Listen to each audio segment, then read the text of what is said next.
कुछ कहानियाँ धूल में छिपी समय के पन्नों में बंद होती हैं। यह भी ऐसी ही एक कहानी है। बहुत पुराने समय की बात है। एक महान सम्राट का महल था, जिसके महल में एक सुंदर बाग था। उस बाग की सबसे खास चीज थी एक सेब का पेड़, जिसमें असली सोने के सेब लगते थे। राजा ने पेड़ की सुरक्षा के लिए खास इंतजाम किए थे। जब फल पकते तो पहरेदार दिन रात पहरा देते। लेकिन एक दिन माली ने देखा कि एक सेब गायब है। उसने तुरंत राजा को खबर दी। राजा को हैरानी हुई कि इतनी सख्त निगरानी के बाद भी चोरी कैसे हो गई। राजा ने ऐलान किया कि जो चोर का पता लगाएगा उसे इनाम दिया जाएगा। सबसे बड़ा राजकुमार आगे आया और बोला, मैं रात में पहरा दूंगा। राजा ने इजाजत दी, लेकिन कुछ घंटे बाद ही राजकुमार को नींद आ गई। सुबह देखा एक और सेब गायब था। अगली रात मंझले राजकुमार ने कोशिश की, लेकिन वही हाल हुआ। उसे भी नींद आई और सेब फिर चोरी हो गया। राजा अब चिंतित हो गया। तभी सबसे छोटा राजकुमार आया और बोला, मैं पहरा देना चाहता हूँ। राजा को उस पर भरोसा नहीं था, इसलिए डांटते हुए बोला, तुम क्या कर लोगे? तुमसे बड़े राजकुमार नाकाम रहे, तुम क्यों समय बर्बाद कर रहे हो? लेकिन छोटे राजकुमार ने आग्रह किया, मुझे एक मौका दीजिए। राजा ने अनिच्छा से अनुमति दे दी।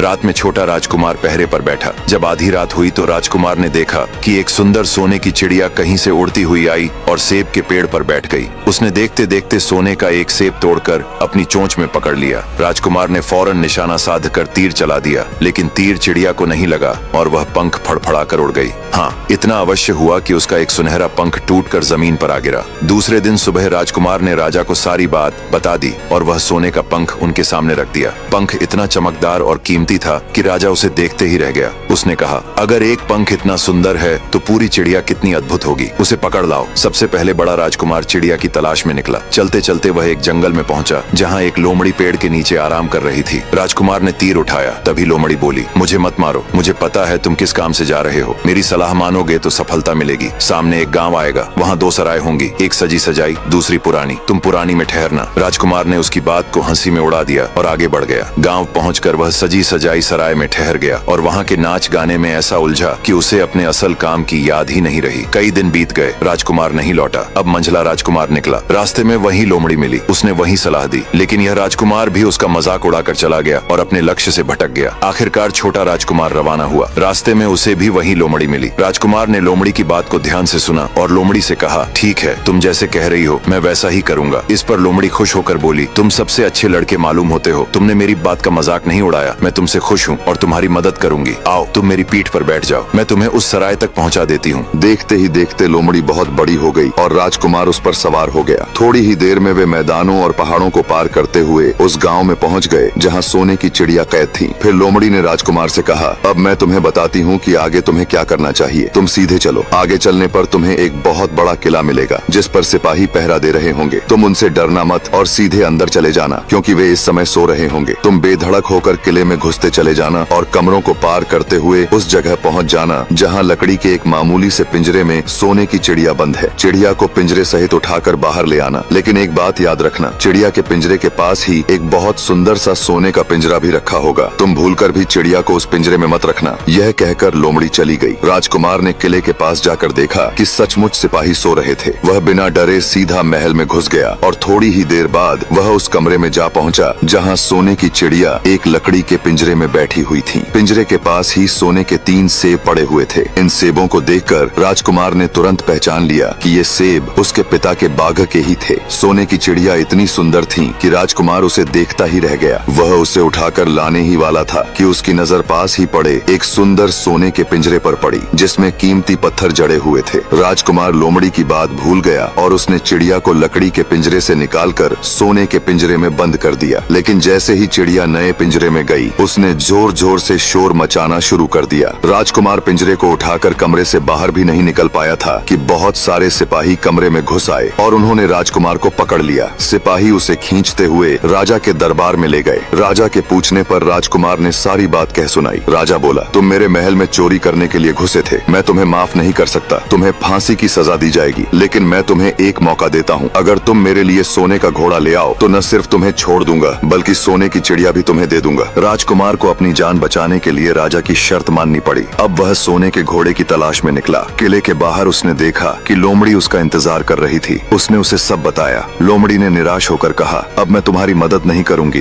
तुमने मेरी बात नहीं मानी। अगर तुमने वैसा ही किया होता तो ये मुसीबत नहीं आती और सोने की चिड़िया तुम्हें मिल जाती। राजकुमार बोला, मुझे माफ कर दो, मुझसे गलती हो गई। तुम्हारी मदद के बिना मेरा काम नहीं चलेगा। राजा ने सोने का घोड़ा लाने को कहा है, नहीं तो वह मुझे फांसी दे देगा। लोमड़ी ने कहा, ठीक है, मैं तुम्हें माफ करती हूँ। मेरी पीठ पर बैठो और चुपचाप सीधे चलते जाओ। थोड़ी दूर पर एक किला मिलेगा, उसकी घुड़साल में सोने का घोड़ा बंधा मिलेगा। सब सोए होंगे, तुम चुपचाप जाना और घोड़े को खोल लेना। लेकिन याद रखना, वहाँ 2 जीनें होंगी, एक पुरानी चमड़े की, दूसरी सोने की। सोने की जीन को छूना भी मत। बस पुरानी जीन कसकर घोड़े पर सवार हो जाना और निकल आना। राजकुमार ने वादा किया कि वह ठीक वैसा ही करेगा। लोमड़ी ने उसे अपनी पीठ पर बैठाया और कुछ ही देर में किले के पास पहुंचा दिया। वहाँ उसे उतारकर वह चली गई। राजकुमार किले में घुसा। सभी नौकर चाकर सोए थे। वह सीधा घुड़साल में पहुंचा, जहाँ एक शानदार सुनहरा घोड़ा बंधा था। राजकुमार ने उसे खोल लिया। तभी उसकी नजर पास रखी सोने की जीन पर पड़ी, जो हीरे मोती जड़ी थी। वहीं एक फटी पुरानी चमड़े की जीन भी रखी थी। सुंदर घोड़े पर पुरानी जीन लगाना उसे अच्छा नहीं लगा। उसने सोने की जीन उठाई और घोड़े पर कसने लगा। तभी घोड़ा जोर से हिनहिनाया। सारे नौकर जाग गए और कुछ ही देर में राजकुमार पकड़ा गया। सिपाहियों ने उसे राजा के सामने पेश किया। राजा ने कहा, तुम मेरे घोड़े को चुराने आए थे, इसलिए तुम्हें फांसी दी जाएगी। लेकिन अगर तुम एक काम करो तो मैं तुम्हें छोड़ सकता हूँ। पास ही एक सोने का महल है, जिसमें एक सुंदर राजकुमारी रहती है। अगर तुम उसे मेरे पास ले आओ तो मैं तुम्हें इनाम में सोने का घोड़ा दे दूंगा। बेचारा राजकुमार फिर से एक नई मुसीबत में फंस गया। राजा की शर्त माननी पड़ी और वह राजकुमारी को लाने सोने के महल की खोज में निकल पड़ा। कुछ दूर चलने पर फिर से उसे वही लोमड़ी मिली। न जाने कैसे उसे सब पता था। वह बोली, तुमने मेरी बात नहीं मानी, इसलिए इस मुसीबत में फंसे। खैर, अब मुझे तुम पर दया आ रही है। मैं तुम्हें सोने के महल के पास छोड़ देती हूँ। तुम महल के पीछे छिपे रहना। जब शाम को राजकुमारी तालाब में नहाने आए तो उसका हाथ पकड़ लेना, लेकिन ध्यान रखना, उसे वापस महल में मत जाने देना। वह कहेगी कि माता पिता से मिलकर आती है, मगर उसकी बातों में मत आना, वरना फिर फंस जाओगे। यह कहकर लोमड़ी ने उसे महल के पास पहुंचा दिया। शाम को जब राजकुमारी आई तो उसने उसका हाथ पकड़ लिया। राजकुमारी बोली, मैं तुम्हारे साथ चलूंगी, लेकिन पहले अपने माता पिता से मिलना चाहती हूँ। राजकुमार बोला, नहीं, अभी मेरे साथ चलो। मगर जब राजकुमारी रोने लगी तो वह पिघल गया और कहा, ठीक है, जल्दी लौट आना। जैसे ही राजकुमारी ने किले में कदम रखा, पहरेदारों ने राजकुमार को पकड़ लिया और राजा के सामने पेश किया। राजा ने गुस्से में कहा, इसे फांसी दी जाए। राजकुमार रोने गिड़गिड़ाने लगा। राजा ने थोड़ी देर बाद कहा, अगर तुम हमारे किले के सामने वाले पहाड़ को 8 दिन में साफ कर दो तो हम तुम्हें माफ कर देंगे और राजकुमारी से विवाह की अनुमति देंगे। राजकुमार ने उस विशाल पहाड़ को देखा और अपने हाथ में एक छोटी सी कुदाली लेकर वह खोदने लगा। पर 7 दिन तक लगातार मेहनत करने के बाद भी बस एक कोना ही साफ कर पाया। वह थक कर बैठ गया। तभी उसे अपने पैरों के पास लोमड़ी की पूंछ हिलती दिखाई दी। उसने देखा, वही लोमड़ी थी। लोमड़ी बोली, मैं तुम्हारी मदद नहीं करना चाहती थी, लेकिन तुम्हें इतनी मेहनत करते देखा तो दया आ गई। अब तुम सो जाओ, बाकी मैं संभाल लूंगी। राजकुमार चुपचाप सो गया। सुबह आंख खुली तो वहाँ कोई पहाड़ नहीं था, सिर्फ सुंदर मैदान और महल का दृश्य था। वह सीधा राजा के पास पहुँचा। राजा खुश हुआ और वादा निभाते हुए राजकुमारी से उसका विवाह करवा दिया। जब वह राजकुमारी के साथ महल से निकला तो रास्ते में फिर से वही लोमड़ी मिली। वह बोली, बधाई हो राजकुमार, लेकिन अभी तुम्हारा सफर पूरा नहीं हुआ। अब तुम्हें सोने का घोड़ा और सोने की चिड़िया भी पाना चाहिए, क्योंकि वे तुम्हारे ही लायक हैं। राजकुमार ने हैरानी से पूछा, पर ये कैसे होगा? लोमड़ी बोली, जब तुम राजकुमारी को राजा को सौंपने जाओ तो पहले घोड़ा मांगना। जैसे ही घोड़े पर सवार हो जाओ, राजकुमारी को खींचकर अपने साथ बैठा लेना। वह हवा से बातें करेगा और कोई तुम्हें पकड़ नहीं सकेगा। फिर जब तुम अगले राजा के पास पहुंचना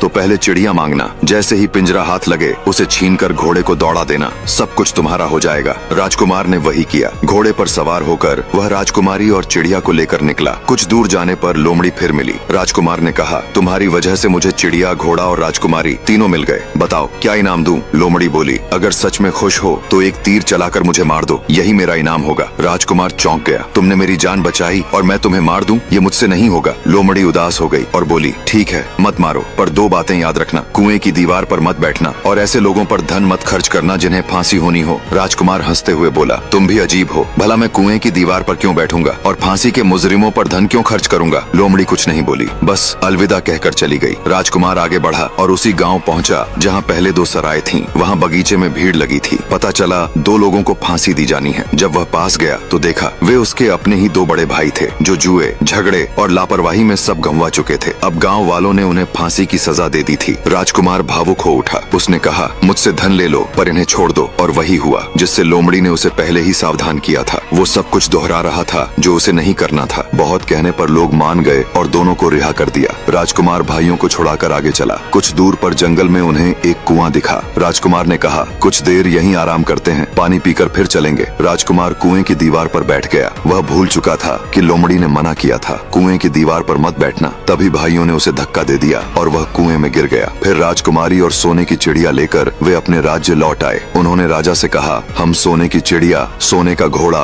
और राजकुमारी लाए हैं। राजा और राज्य के लोग खुश हो गए, लेकिन राजकुमारी दुखी थी। उसने खाना पीना छोड़ दिया, घोड़े ने भी दाना पानी छोड़ दिया। सोने की चिड़िया भी चुपचाप रहने लगी। उधर छोटा राजकुमार कुएं में बैठा अपने भाग्य को कोसता रहा। तब उसे लोमड़ी की याद आई। जैसे ही उसने लोमड़ी को याद किया, वह कुएं के मुंह पर आ पहुंची। लोमड़ी बोली, मैंने कहा था कुएं की दीवार पर मत बैठना और फांसी के कैदियों की मदद मत करना। खैर, आखिरी बार मदद कर रही हूँ, मेरी पूंछ पकड़ो। उसने पूंछ लटकाई। राजकुमार उसे पकड़कर बाहर निकल आया। राजकुमार घर की ओर चला। जब वह महल पहुंचा तो सोने का घोड़ा खुशी से हिनहिनाया, चिड़िया गाने लगी और राजकुमारी के आंसू थम गए। राजा ने कारण पूछा। राजकुमारी बोली, मैंने सब सच पहले ही बता दिया था। आपके बड़े बेटों ने छोटे राजकुमार को धोखा दिया था, वही मेरा पति है। राजा ने छोटे बेटे को गले लगा लिया। उसने उसे राजगद्दी देने का निश्चय किया। दोनों बड़े भाइयों को राज्य से निकाल दिया गया। फिर राजकुमार और राजकुमारी का विवाह धूमधाम से हुआ और वे सुख पूर्वक रहने लगे। लेकिन राजकुमार लोमड़ी को नहीं भूला। एक दिन वह उसे ढूंढने जंगल गया। उसने देखा लोमड़ी पेड़ के खोखल में उदास बैठी थी। लोमड़ी बोली, अब क्यों आए हो? तुम्हारा काम तो निकल गया। राजकुमार बोला, तुमने मेरी जान बचाई है, मैं तुम्हें अपने साथ रखना चाहता हूँ। लोमड़ी बोली, अगर सच में इनाम देना चाहते हो तो मुझे एक तीर मार दो। मैं लोमड़ी नहीं, राजकुमार हूँ। एक जादूगर के श्राप से मैं लोमड़ी बन गया हूँ। यह सुनकर राजकुमार चौंक गया। उसने तीर चलाया। तीर लगते ही लोमड़ी मर गई और उसमें से सुंदर राजकुमार निकला। दोनों गले मिले और महल लौट आए और फिर सभी प्रसन्नता पूर्वक रहने लगे।